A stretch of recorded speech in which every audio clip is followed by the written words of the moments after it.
Hey guys, welcome back to Fairwinds RV. I am Candace, and today I thought I'd bring you along as we make some chicken tenders in our convection oven. I had never used a convection oven before moving into RV. I've used both a regular microwave and a regular oven, but had never used a convection microwave, and honestly, I was kind of hesitant to use it because I thought that it would just be not really worth it, didn't understand how it worked, and I just thought there would be too big of a learning curve. So today, we're gonna walk you through how to use it. We're gonna show you the benefits, the few drawbacks, and also I've got a few additional tips for you on how to make your cooking and your baking a little bit better using the convection oven. But first, I'm going to pour myself a glass of wine because cooking is always better when you're drinking. So most of us in the RV community probably have a convection microwave, but I would be willing to bet that most of us are afraid to use it. Probably like me, you're hesitant, you don't know, you're just afraid of it. So we struggle with the propane oven that comes in it, and we just use this as a microwave, which is kind of wasteful because it's an amazing appliance. I have talked to so many people when we are in the campgrounds that were afraid to use it, but once I walked them through, there's really about 4 easy steps to use. They were completely sold, and they now are using their convection oven, and like me, I don't think I've used our propane oven in over a year. It's wasted space in here. I could probably use it for storage. So today, we're gonna bake up those chicken tenders. We're gonna talk about the benefits, the few drawbacks to the convection oven, and I'll also give you a few tips on making your baking and cooking even better with this thing.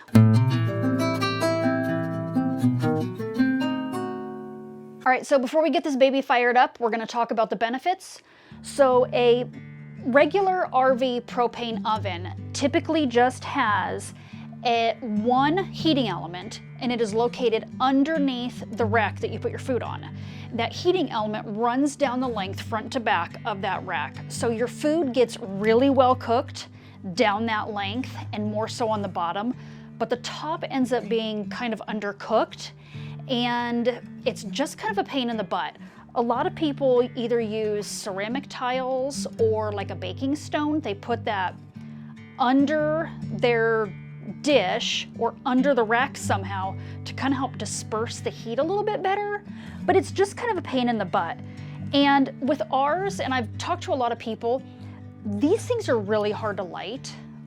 We were having to get down with a handheld lighter, and you got to get it just right. You got to run it down the length. It was just a pain in the butt. I had to have Jeremy's help every single time, and it was just a pain in the butt to have 2 people to have to light the stupid oven. So the first benefit to the convection oven is the fact that it includes an added fan. So what that does is that circulates that heated air around your food, allowing for more even heating. So because of this, you can typically reduce your heat by about 25 degrees, reduce your cooking time for about 25%, or in some recipes, especially casseroles, things that need to cook a little bit longer, you can do both. So both reduce the heat and reduce the time.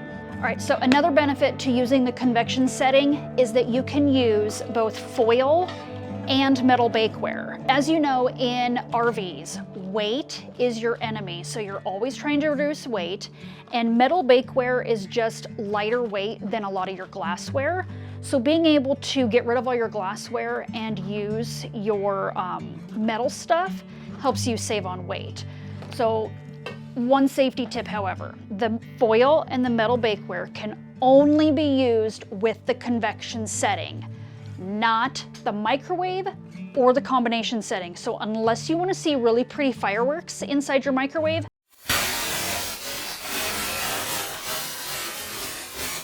only use the metal with your convection setting. All right, so next, most convection microwaves that are made for RVs come with 2 safety features. One, they will automatically shut off when the temperature gets too high. And 2, they will also automatically shut off when your timer goes off. So it's not gonna be running for hours on end. If you happen to forget about it, you get chatting with your next door neighbors, whatever. So those are 2 safety features which are kind of nice about this. And finally, the last benefit, it can also be a drawback, is the fact that they are electric, not propane. So if you are in a campground where your electric is free or electric is currently cheaper than propane, this is the better use of your money. So Jeremy recently did the math, and at least for our area, the cost of using electricity versus the cost of using propane is pretty much the same. But because the convection oven works so much more efficiently, you're probably gonna be money ahead using the convection oven rather than your propane oven. So if you're in an area or a park where you're just not paying for electricity, this is gonna be by far your better bet. You won't be going through quite as much propane, which where we are, we're currently running about $4 a gallon. And that adds up pretty quickly, especially if you're cooking every night. So if you're not paying for electricity, use your convection microwave. All right, as with all things in life, there are drawbacks to this as well. There's just a few. This first one, depending on how you look at it, is both a drawback and a benefit. So this puts off a lot of heat.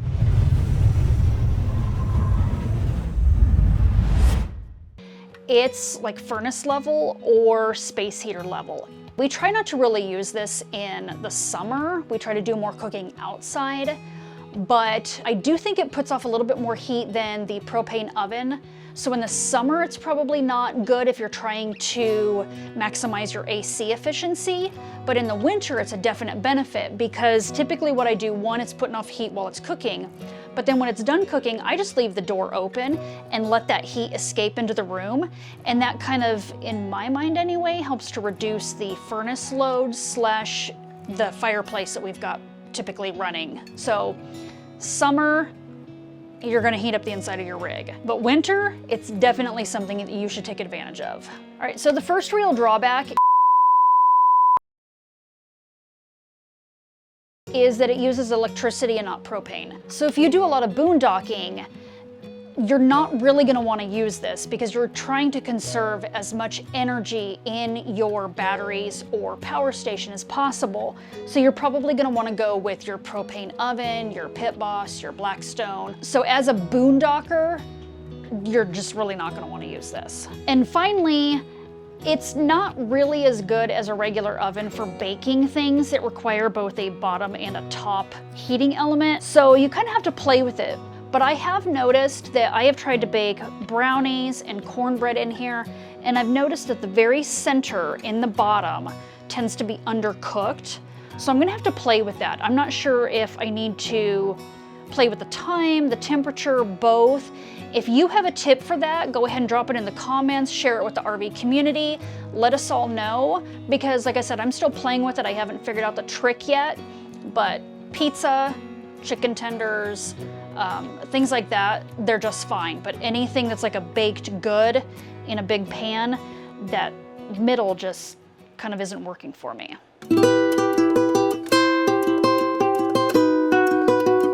All right, so step one, or maybe your pre-step, is if you're using a splatter guard in your microwave, go ahead and remove it. We'll link to this one that we use down in the description, but if you're using one, go ahead and remove it. Most people that I've seen in the RV community are using, they have this high point convection microwave. So everything from here on out, all the steps are going to be for this one. So you'll go ahead and push your convection button, and then the temperature for your, whatever you're making. So this says to do 400 degrees. 400 on mine happens to be the number 9 button. You hit the start button, you'll kind of hear a slight fan noise and the light will come on. And then you just wait for this preheat to go on. It takes, I don't know, 5-10 minutes or so. When it's done, the fan will kick up noticeably and it'll also beep to let you know that it's ready.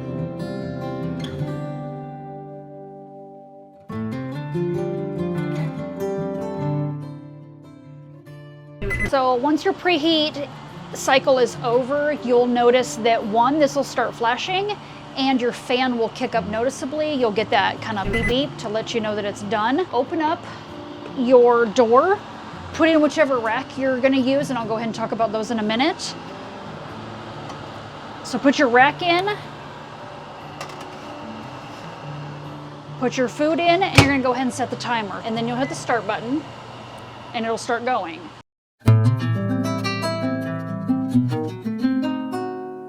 As I mentioned earlier, this has an automatic safety feature, which is gonna cause the oven to shut off when the timer goes off. To avoid having to restart this thing when the timer goes off, I just go ahead and set it for at least 5 minutes past whatever the recipe calls for or what I think that it's gonna need. And then that will keep it from shutting off and then having to go through at least a partial preheat cycle. So these need to go in for 18 to 20. I set it for 25.